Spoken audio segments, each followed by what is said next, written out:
Come laugh with me. Let's all welcome her. Showbiz Sheila.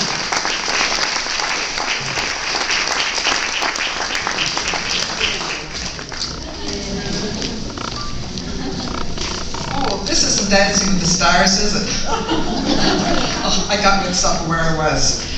Oh, golly, this is a great group tonight. What a nice big crowd. Do we have any seniors out there? I don't know, y'all look pretty young, I can't tell. Okay, let me move this over here.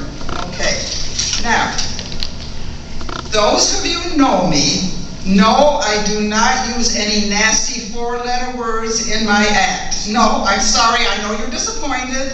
You want to hear four-letter words, but you will not hear them tonight from me. I will not say nasty words like cook, bake, iron, and dust. No. The only reason I have a kitchen is it came with the house. My next house will have no kitchen, just vending machines. Oh, my husband and I celebrated our 50th anniversary, and he wanted to know where I wanted to go. I say someplace where I really very rarely go, so he suggested the kitchen. I said, no, I want to see the world. So he bought me a map. Oh, but we do go out for fancy dinners twice a week. I have to tell you that. We go for fancy dinners twice a week. He goes on Tuesday and I go on Friday. Oh, we fight constantly. I was telling my friend, we're always fighting. Oh, it's just terrible. And I just get so upset. I told her that I lost 20 pounds. She says, well, why don't you leave him? I says, I can't. I want to lose another 15 pounds.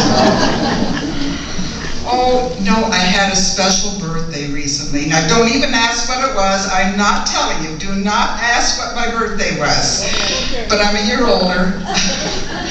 And my friend said, well, don't worry about each birthday. Take each birthday with a grain of salt. Sure, I could do that as long as the salt's around the rim of a margarita.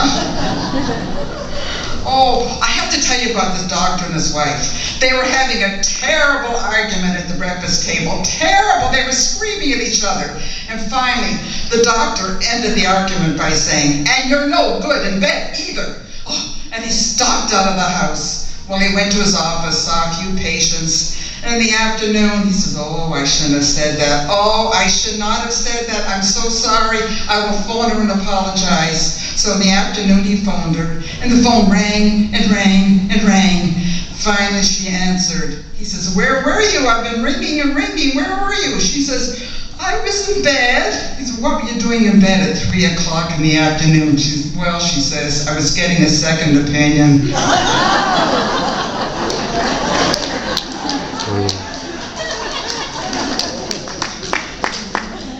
I had a terrible cold.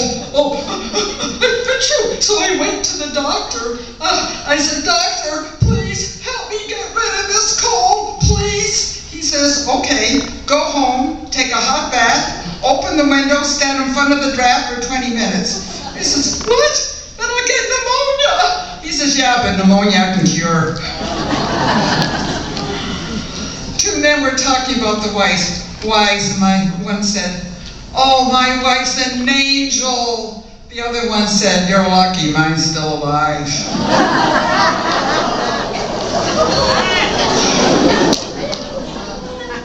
I flew from Phoenix to Chicago, and I got on Delta Airlines, and I got to Chicago, and I went to the baggage area, and I couldn't find my baggage. Oh, it was gone. So, yeah, they lost it, but 2 days later it came to my house. So I finally decided what the letters in Delta stands for. DELTA. Don't expect luggage to arrive. Oh, I got a little question for you. What did the Frito-Lay potato chip say to the ever-ready battery? The answer is, hi, I'm Frito-Lay if you're ever ready.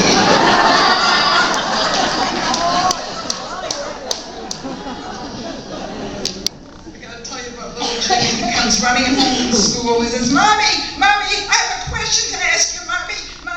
She says, well, what is it, dear? What does it mean when one person sleeps on top of the other? Oh, she was shocked. Oh my goodness. She said, well, Jimmy, I didn't think you'd be ready for this, but since you asked, I'll tell you. When one person sleeps on top of another, it means sex. Why do you ask, Jimmy? He said, oh, because Johnny at school said it was bunk beds.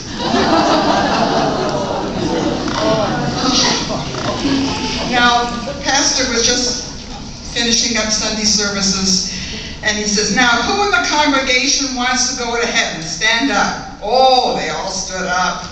And okay, sit down, please. Now, who in the congregation wants to go to hell? One man stood up. He says, sir, why do you want to go to hell? He says, no, I don't want to go to hell. I just don't want you to be up there standing by yourself. My friend asked me if I can keep a secret. Yeah, I can keep a secret. It's the people I tell them to that can't keep them. Now, I want to leave you with one little thought. Families are like a box of chocolates. Most of them are sweet, but with a few nuts.